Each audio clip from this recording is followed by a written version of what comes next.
with Sandro De Los Santos, yung mga coaches, laging ine-emphasize yun, Coach Rons, no? Kailangan maganda muna yung receive. Mamaya natin isipin yung palo. Exactly. Hindi ka naman makakapalo kung hindi ka makaka-receive ng maayos.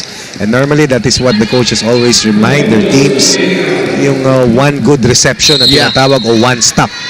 Tapos, saka ka aatake at papalo upang pumuntos.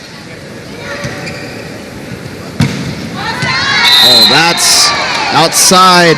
Dinig na dinig yung sigaw ni Nori Jane Diaz. Outside. Daman-daman niya yung second point nila dito sa second set. And Cariz Guillermo on deck to serve. Oh, look at that. Ball still alive. They give it back. Labiano looking to adjust. Back set. Buhay pa bola para dito sa San Sebastian. From the back row, that will be another unforced error for the Lady Stags. Quick 3-point advantage para dito sa kupunan ng Lady Altas. First time that these two teams met last December 4. Match went to 5 sets. Very tight, very close. In fact, yung 5th set nagtapos at 21-19. Race to 15 lamang ang talaan dyan. San Sebastian replies. Scoring here, they're still behind by 2. Yung ginawa doon ni Corpus Coach Ronzo. Kanina pa sila lumulong attack. Di-shinort niya doon. Yes. Masyado pa naman malapit yung blockers sa sunet. So he just put it over. Hahanapan mo lang talaga ng pressure. Pero kasi sa sipag ng mga blockers, talaga mapapaisip ka kung saan pupunta. Abar. Too much power. Kanina, 3 sunod na puntos para sa white shirts ng Altas. Ngayon naman, 2 magkasunod na puntos ang sinungkit ng Stags. Trisha May Crisostomo on deck to serve para sa Lady Stags. Good reception for the Perps. Oh, look at Turbino down the middle. Paano mo babantayan? Paano mo mamarkahan? With only itong si Malyari na matangkad-tangkad na mamarkahan siya. Even against 2 blockers, she will get that ball to land in. Too much power at saka very precise. Kanyang mga palo. Kontroladong-kontrolado. Abar keeps it alive. Set up job for De Los Santos.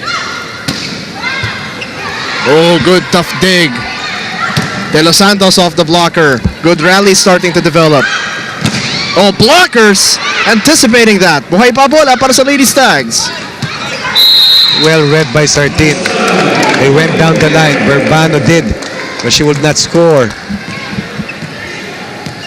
Bakit wala nitong si Bamsi Belen dito sa kupunan ng San Sebastian? Especially late here in the tournament. Round robin system ang ginagamit natin dito sa semifinals.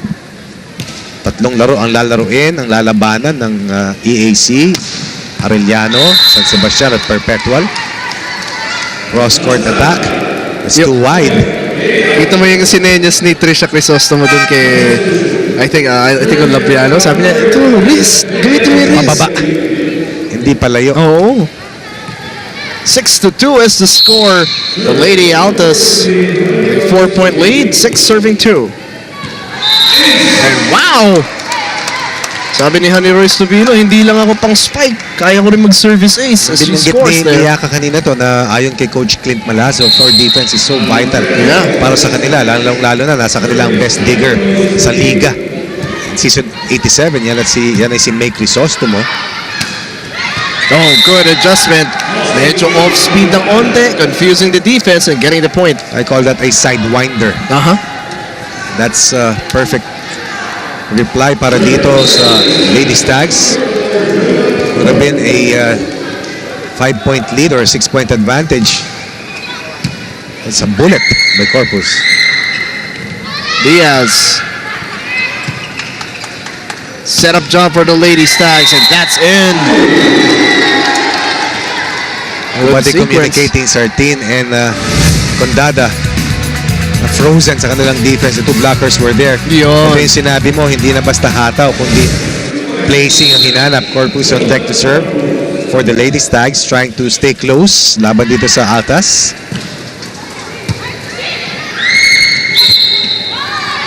point will go to the Lady Stags. Watch out now, Coach Ron, sa mahabol at the Lady Stags. Hindi nila pwedeng pakawalan itong perpetual health. Kung hindi, matatambakan sila. But right now, they're threatening. 5 serving 7.